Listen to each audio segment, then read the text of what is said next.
Latar belakang berdirinya Adobe Express berakar dari keinginan Adobe untuk menyediakan alat pembuatan konten yang lebih sederhana dan mudah diakses bagi pengguna non-profesional. Poin utamanya adalah menyederhanakan proses kreatif. Tujuannya adalah untuk menyederhanakan proses pembuatan aset digital seperti postingan media sosial, video, logo, dan presentasi dengan menggabungkan kemampuan inti dari berbagai alat Adobe ke dalam satu platform berbasis cloud yang intuitif. Adobe Express adalah platform desain grafis dan konten serbaguna yang dikembangkan oleh Adobe, memungkinkan pengguna membuat berbagai konten seperti postingan media sosial, video, pamflet, dan halaman web dengan cepat dan mudah. Platform ini ditunjukkan untuk berbagai tingkat pengguna, dari pemula hingga profesional, dan sebelumnya dikenal sebagai Adobe Spark atau Creative Cloud Express. Fitur utamanya meliputi template siap pakai, alat pengeditan yang intuitif, dan integrasi dengan teknologi AI generatif seperti Adobe Firefly. Adobe Express berfungsi sebagai alat desain kreatif yang mudah digunakan untuk membuat konten visual, video, dan dokumen seperti poster, pamflet, dan postingan media sosial menggunakan ribuan template untuk mengedit foto dan video, membuat konten bergerak dengan animasi, serta mengelola dan menjadwalkan postingan media sosial langsung dari dalam aplikasi. Fitur lain yang menonjol adalah kemampuan untuk bekerja dengan pop, kolaborasi tim, dan penggunaan AI generatif untuk membantu membuat konten. Cara simpel buat video animasi berbicara dengan AI. Cukup pakai suara kamu aja, sama AI-nya akan dibuatkan animasi. Begini caranya. Langkah pertama yaitu pilih karakter. Di sini menyediakan banyak sekali karakter yang bisa kamu pilih. Langkah kedua yaitu pilih background. Yang ketiga yaitu pilih ukurannya. Pilih ukuran TikTok, Instagram, YouTube, dan lain-lain. Kalian tinggal pilih. Dan langkah keempat yaitu kalian lakukan rekaman suara kalian, atau kalian bisa mengupload MP3 yang sudah kalian rekam. Lalu tunggu beberapa saat hingga prosesnya ini selesai. Kalau misalkan sudah fix, kalian tinggal klik download untuk mendownload video animasi ke HP kalian.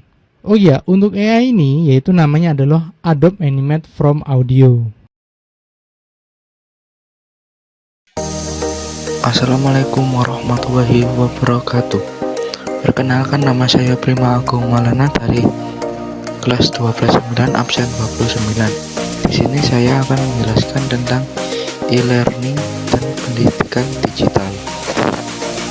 Globalisasi. Globalisasi adalah proses di mana dunia menjadi semakin saling terhubung dalam berbagai aspek seperti ekonomi, budaya, teknologi, dan politik. Melalui penyebaran informasi, ide, barang, dan jasa tanpa batas negara. Ini menyebabkan ketergantungan antar negara, di mana batas-batas negara menjadi transparan karena kemajuan teknologi, transportasi, dan komunikasi yang mempermudah interaksi lintas batas. E-learning. E-learning atau electronic learning adalah metode pembelajaran yang memanfaatkan perangkat elektronik dan teknologi digital, terutama melalui internet, untuk menyampaikan materi, melakukan interaksi, dan mengelola proses belajar mengajar.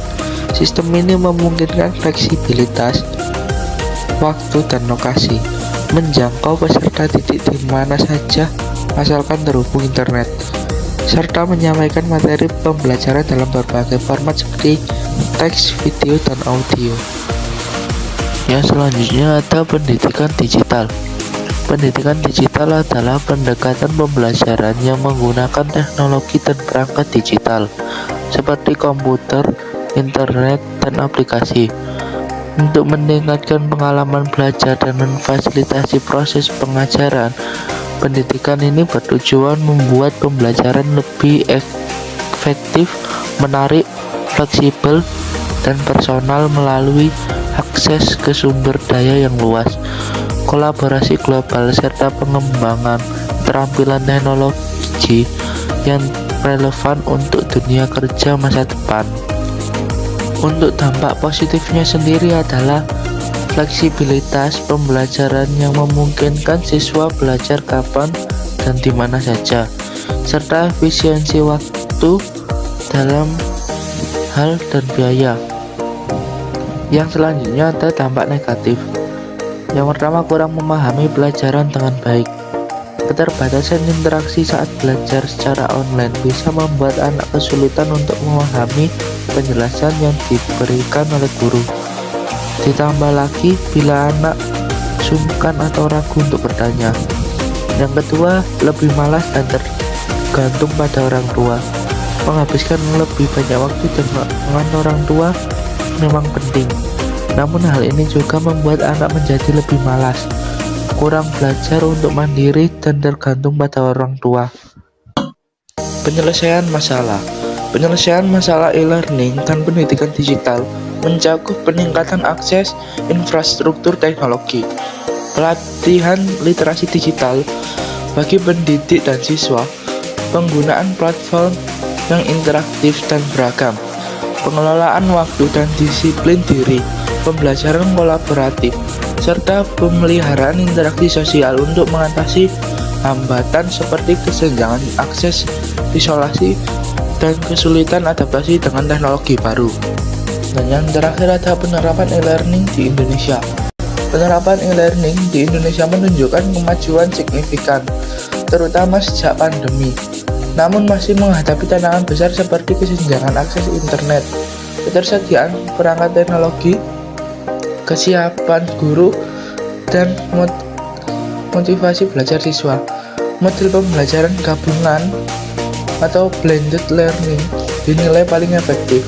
Dengan e-learning berfungsi sebagai pelengkap pembelajaran tatap muka, pemanfaatannya sangat membantu siswa di daerah sulit dan memperluas akses ke pendidikan berkualitas. Namun keberhasilan bergantung pada infrastruktur teknologi, kompetensi guru, dan komitmen institusi. Yang selanjutnya ada contoh gambar dari kasus yang saya pilih, yang dimana anak-anak atau murid-murid dapat belajar dengan seiringnya perkembangan zaman. Cukup sekian presentasi dari saya, kurang lebihnya mohon maaf. Wassalamualaikum warahmatullahi wabarakatuh.